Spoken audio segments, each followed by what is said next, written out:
Yo, what is up guys? It's Pedro here, and in today's video, I will be talking about why I think Chase Young needs to have a big third season if he wants to live up to that number 2 overall pick, and if the defense wants to be what it was in 2020. So we're going to talk about that and much more. So if you guys are new, make sure to subscribe for Washington and NFL content on the road to 8,000 subscribers. So please help me get there. Also hit that like button and turn on those notifications. Now let's get right into the video. So as we all know, the Washington Commanders drafted Chase Young with the number 2 overall pick in the 2020 NFL draft, and he had a pretty good rookie year. I mean, he won Defensive Rookie of the Year, start out, had a great game against the Eagles and then had a sack against the Cardinals, then got hurt against the Browns, missed a game or two, but really was kind of playing, he wasn't playing 100% until like week 10, week 11 against the Bengals. And in that second half of the season, he went off. He played really, really well, and that's why he won Defensive Rookie of the Year. And my expectations for him in 2021 were very, very high. And in the first half of the season, he just did not meet those expectations. He had about 1.5 sacks.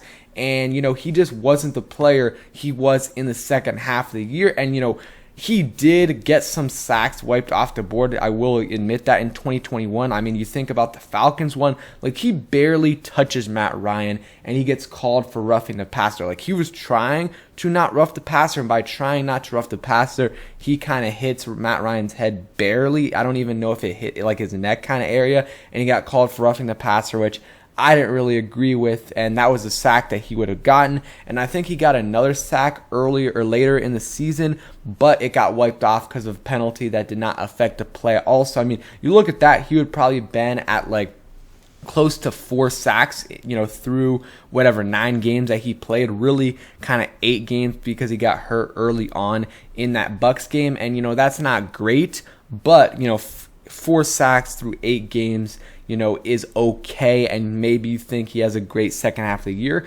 I don't know, but still, he wasn't as dominant as he was in the second half of the, his rookie year, where he had 7.5 sacks over the course of 15 games, had 4 forced fumbles, but that last 5-6 games of the season, he was playing really well. And it wasn't just the sacks, because sacks are not everything. It would be one thing if, Chase Young in 2021, before he got hurt, he wasn't getting sacks, but he was getting a bunch of pressures and QB hits, but that wasn't the case. He was still good in the run game, because he was great at that in 2020 and still very good in the run game in 2021. I don't think there was much of a drop off there, but you get draft number 2 overall, you're expected to be a pretty good pass rusher, and he just wasn't getting pressures. He wasn't getting, QB hits, and that's something you need to do as a number 2 overall pick. And I think some of his approach was off, and, John Campbell's talked about a ton on his podcast, but he kind of does a stutter step, and whenever he does that, it really doesn't work out for him, and I think that's a big reason for his lack of, sack success in 2021. Still had 2 forced fumbles. He still had that big play against the Broncos, and who knows what he would have done in the second half of the season when the defense was playing well for that 4 or 5 game stretch, 6 game stretch, when he got hurt. And another thing, he needed to play more discipline. Sometimes he was not playing to his assignment. He would be out of his gap, and that really, I guess, set the coaches off. Ron Rivera, before the bye week, or I think before or during the bye week, he was kind of, went off on Chase and Montez Sweat, and I think Mike Silver's article. So, he was definitely upset about that. I'm sure Sam Mills was upset about that too. But I think, obviously, we know what happened, against the Bucs. Tore his ACL, that's really unfortunate, because not only is he going to be, he was out for the rest of the season, possibly some of this season, but also we just didn't get to see what he would have done in the second half of the season, how he would have responded from a lackluster first half of the season, because again, I had huge expectations for him. I was expecting 12 plus sacks for him in his second year, and that just wasn't the case. So this right here is a big year for Chase Young, entering his 3rd season. He's still young, 23 years old, but he had a great rookie year, not so good second year, the first half of his second year. So let's see what he can do in his third year. He needs to have a big year, like double-digit sacks, in my opinion, to justify being the number 2 overall pick. Like, I understand guys, can still play well after, their third year, but like, you expect a return on your investment, especially as a second overall pick, pretty early on, if not the first year, which he did, maybe the second year, but definitely by the third, you want to have a Pro Bowl to All-Pro caliber player. So we need that type of play from Chase Young in his third season. And, he might get off to a slow start. Even if he plays week 1, his first 4, 5, 6, maybe 7 games might be a little bit slow because he's recovering from that ACL injury. And to me, that is fine, but the second half of the year needs to be dominant, in my opinion. He needs to have a monster second half of the season because, that's when he is going to start to, feel fully healthy. Look at Nick Bosa, kind of different situations because he tore his ACL in week 2 of the year before, but he had 15.5 sacks this past season. A good example, totally different positions, but you look at quarterback Joe Burrow for the Bengals. He tore his ACL in 2020, about midway through the season, week 10 or so, like a little bit after Chase Young, right? He comes back, he's ready for the start of the season, but he played okay the first half of the season, but it wasn't great.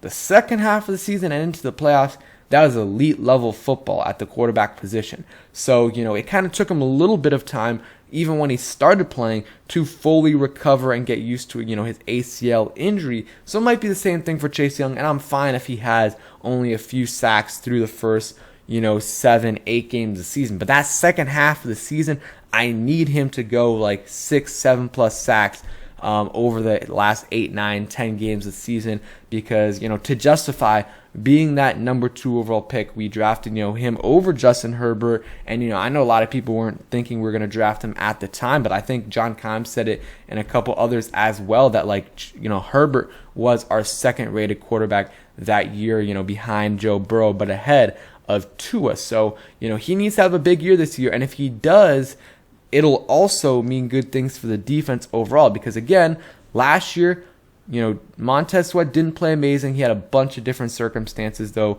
against him. He had the virus for a couple weeks. He had, he broke his jaw. Unfortunately, his brother passed away. So a bunch of unfortunate situations. Hopefully, this will be a new year for him and everything will go smoothly. But, Daron Payne and Jonathan Allen especially, he played amazing. Daron Payne was good.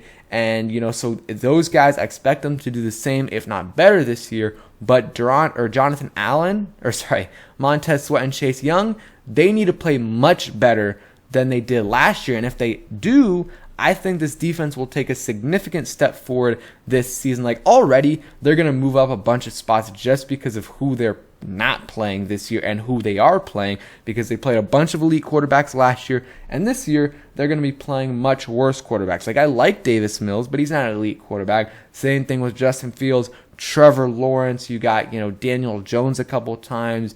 Jalen Hurts, we'll see how he is this year. Like, they're not playing the same level of quarterbacks they did last year, and I think obviously they'll help out the defense a ton. But also the emergence of Chase Young and Montez Sweat, if they do well this year, if they play well, then I really think that this defense can go back to what it was in 2020, even though they were playing, bad quarterbacks and they were ranked like the third or second best defense in the NFL. They were still good. They probably weren't the second or third best defense, but they were still good. And, Chase Young and Montez Sweat were playing well during that period. So they need to play well during this period right here. And I think also, the secondary with some more continuity, I think they're going to play better. But the two most important players, in my opinion, to this defense are Chase Young and Montez Sweat in terms of their improvement in the next season. So they need to step up, especially Chase Young. He's still very young, so a lot ahead of him. Like, he's going to be a successful player, in my opinion, no matter what. Like, he was still a solid football player last year, but he just wasn't living up to that number 2 overall hype. Like, there's a big difference because Chase Young is still a very, even at his worst last year. Like, he was a good player. He was very good in the run game and was getting some pressure and getting some, forcing a couple fumbles. He just wasn't what we thought he would be last year. So we need him to be what, we expected him to be with that number 2 overall pick. And I think he will. He is that type of guy. He has that hunger, and I think he is recovering from that ACL injury nicely. So let's just hope he can have a good, dominant second half of the season. The first half of the season, he can take it slow, get used to everything, because it is going to be different. He's going to feel different. It's going to be a little bit weird coming off of that ACL injury, but he needs to dominate in that second half of the season. And if he does, this defense will take a big step up, and I'm excited for Chase Young. I really am, but this is a big year for him for sure. So let me know what you guys think about Chase Young, and what does he need to do in his third year to have a successful season. Again, second half of the season is where I need him to be dominant for me to feel good about him moving forward. Like, he's obviously going to be a solid player, but in terms of like me thinking he's a dominant player, like an all-pro level player, for me to feel good about that, he needs to have a good year this year. So thanks for watching. Hope you guys enjoyed, and peace.